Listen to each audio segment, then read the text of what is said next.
Alright, so basically what we're going to be doing here is replacing the hardware in the connecting arm, the upright arm, and the connecting arm.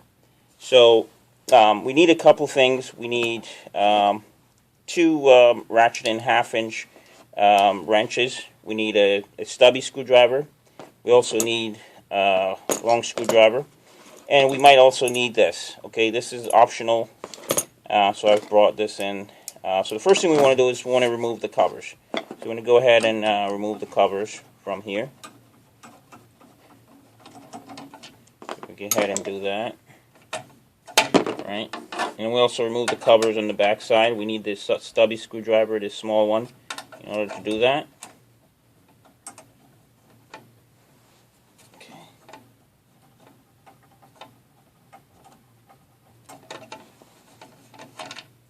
Alright, and also a small screw in here. We want to remove that small screw also so we can get this cover off.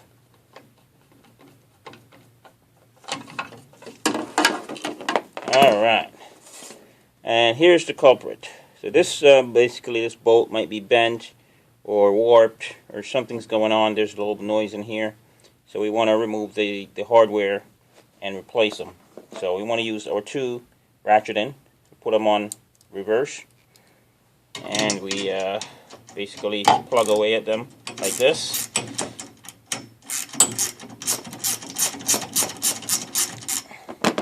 Alright. And we pull that out. Okay. This is the bolt. There's two washers and a nut. There's also a spacer. Sometimes the spacer is missing or just need to be replaced. So we're basically going to replace all of those items. Alright. Alright, so now we got the new bolts, new hardware. We're going to put them back together just the way we had them.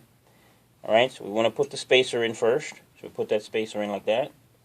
Alright, and we want to bring this down and line this up like that. Alright. Put this bolt in, the spacer on the other side, and the nut. Right, and we're basically tightening that back up. Now this this kind of a design is used on the Sole E95s, the Sole E35s, and the Sole E25s, and also on the Spriit brands. So this is a Spriit XE195, and this they use the same design for these. All right. So once we get the bolt back in, nice and secure, we want to put the covers back on. All right. So we want to line up this hole here first, and make sure we got the screw back in. Okay. Once we catch that, we just go ahead and tighten that up.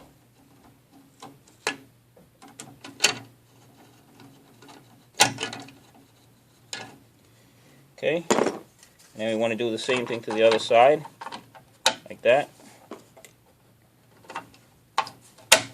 Tighten that back up.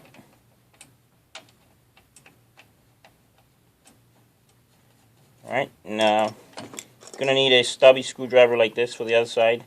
So you can do this efficiently. You have a long screwdriver, you might have a hard time trying to maneuver back there. So this stubby screwdriver comes in very handy in small tight spots like this one. Alright, so there we go. Go ahead and tighten that up. Now there's a small screw in here that we took out in the front also. This one. I'm going to go ahead and put that back in. Okay.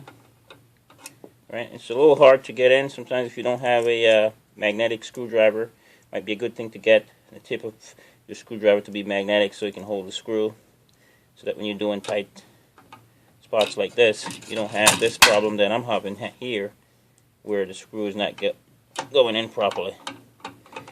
Okay. Alright, so we got that in. So that's basically how you remove and replace the connecting arm, which is this one, and the upright arm on a Sole machine or a Spriit elliptical.